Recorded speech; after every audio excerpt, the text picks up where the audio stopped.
Hindi nga po mga idol ikinatuwa ng mga fans ng Golden State Warriors ang pagkakaroon ng kanilang team ng 3-game lose streak gayong dahil dito bumaba nga sila sa pangatlong pwesto sa West. At delikado pa nga daw na magpatuloy ito lalo pat puro contender nga po ang kanilang makakatapat kagaya ng Phoenix Suns, Denver Nuggets, Houston Rockets, Minnesota, Indiana Pacers at maging ang Cleveland Cavaliers. Lahat nga ng mga koponang ito kakalabanin ng Warriors sa December. Kaya upang maiwasan ang pagkakaroon ng mahabang lose streak, kailangan nga po nilang magkaroon ng bagong adjustment at pabilisin ang pagbabalik ni Stephen Curry. At ayon rin naman kay Coach Steve Kerr, mukhang pinagpahinga lang naman nila ang tuhod ni Curry sa kanilang last game laban sa OKC since medyo nabugbog nga daw ito sa nakalipas na laro. Kaya asahan na nga ng mga fans na makakabalik agad si Stephen Curry laban sa Phoenix Suns. Samantala, kasunod nga po ng pagkakaputol ng lose streak ng Lakers laban sa San Antonio Spurs,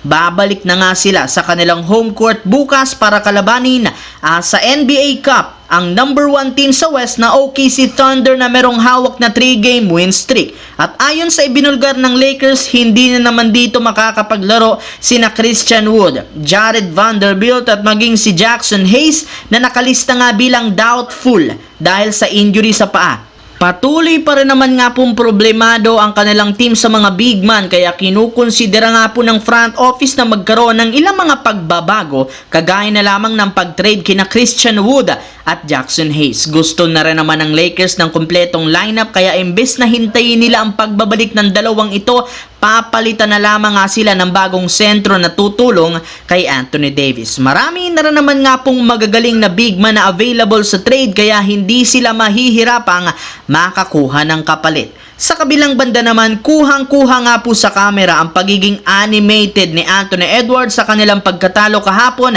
laban sa Sacramento Kings habang kinukompronta si Rudy Gobert sa kanilang bench sa isang timeout. At umabot pa ito sa kanyang naging interview kung saan matapang nga nitong sinabi napaka-immature nga daw ng kanilang team ngayon dahil hindi sila nasasabihan ng hindi nagagalit. Kahit man panay pagkakamali na lamang ang kanilang mga nagagawa sa nakalipas na laban, hindi pa rin nila ito tinatanggap. Kaya sirang-sira na nga daw ang communication ngayon sa pagitan ng mga players. May lumabas na naman nga pong balita na nagkakaroon nga po ng initan sina Anthony Edwards at Rudy Gobert matapos sabihin ni Ant-Man na isip bata nga daw si Gobert. Napakadali nga pong magalit ni Gobert sa tuwing hindi nasusunod ang kanyang gustong play o hindi sa kanya na ibibigay ang bola. Hirap rin naman nga nitong tanggapin ang mga nagagawa nitong pagkakamali na siyang rason bakit wala silang maayos na adjustment sa mga nakalipas na laro.